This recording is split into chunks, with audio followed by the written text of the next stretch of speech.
எல்லாருக்கும் வணக்கம். நான் ஜோதிடர் பத்மா ரவிசங்கர். இன்னைக்கு ஏப்ரல் மாத ராசி பலனை பார்க்கலாம். சிம்ம ராசிக்கு ஏப்ரல் மாத பலன் இது பொதுவான பலன்தான். உங்களுக்கு அஷ்டம சனி நடந்துட்டு இருக்கு. ஏப்ரல் 2ஆம் தேதி செவ்வாயும் மீனத்தில் சனியோட சேர்க்கை பெறுவார். ஆக சூரியன் செவ்வாய் சனி சேர்க்கை உங்களுக்கு ஃபர்ஸ்ட் ஆஃபை பொறுத்த வரைக்கும் சூரியனும் சேர்ந்து இருக்காரு.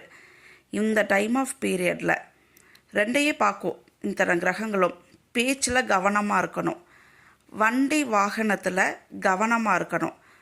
முடிஞ்சால் உங்களுடைய பர்த் சார்ட்டை ஒரு ஜோதிடர்கிட்ட கன்சல்ட் பண்ணுறது நல்லது.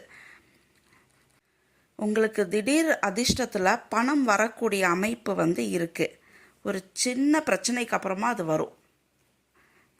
12ஆம் தேதி புதனும் டிரான்சிட் ஆகி நீச்சமாக மீனத்தில் போய் சேர்க்கை பெறக்கூடிய அமைப்பு. ஹெல்த்தில் கவனமாக இருக்கணும்.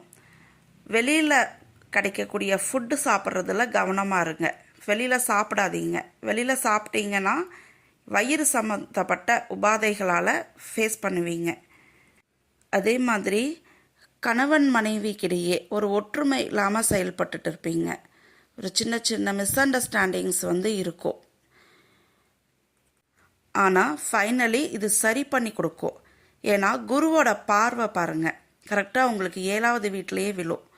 அப்போ இந்த பிரச்சனை சரியாகக்கூடிய அமைப்பையும் அது கொடுக்கும்.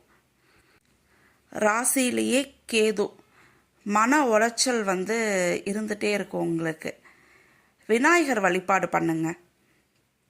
அதே மாதிரி வேலையில் பிரச்சனை, வேலையில் ஏதாவது சேஞ்சஸ் பண்ணலாமான்னு நினச்சிட்டு இருப்பீங்க. இந்த மாதம் அதுக்கு உகந்த மாதம் இல்லை. ஸோ அதனால் இந்த மாதம் அது எதுவுமே பண்ணாதீங்க. இந்த மாதம் நீங்கள் கொஞ்சம் அமைதியாக இருந்தீங்கன்னா, நிதானத்தோடு செயல்பட்டீங்கன்னா உங்களுக்கு நன்மை தான் நடக்கும். மாணவர்கள் படிப்பில் கவனக்குறைவு இருக்கும். நீங்கள் செய்யக்கூடிய முயற்சியெல்லாம் சக்ஸஸ் ஆகும்.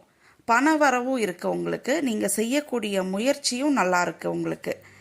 திருமணத்துக்கு வரன் பார்க்குறீங்கன்னா இந்த டைம் நீங்கள் பேச்சுவார்த்தையெல்லாம் வச்சுக்கலாம். ஒருவேளை நீங்கள் திருமணம் இந்த தடவை வச்சுருக்கீங்க, இந்த மந்த் நான் திருமணம் வச்சுருக்கேன் அப்படின்னா ஒரு ஜோதிடரை கன்சல்ட் பண்ணிக்கிங்க. ஏன்னா 8ங்கிறதே மாங்கல்யஸ்தானம் தான். அங்கே இத்தனை கிரகங்கள் போய் இருக்கு. அப்போ திருமணத்தில் ஏதாவது ஒரு பிரச்சனைக்கு அப்புறம்தான் நடத்தி கொடுக்கும். அதனால் ஒரு ஜோதிடரை கன்சல்ட் பண்ணிக்கிங்க.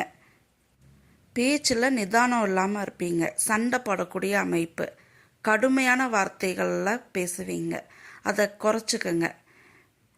இந்த மாதம் சிம்ம ராசிக்காரர்கள் நிதானத்தோடு செயல்பட்டீங்கன்னா உங்களுக்கு நன்மை தான் கிடைக்கும்.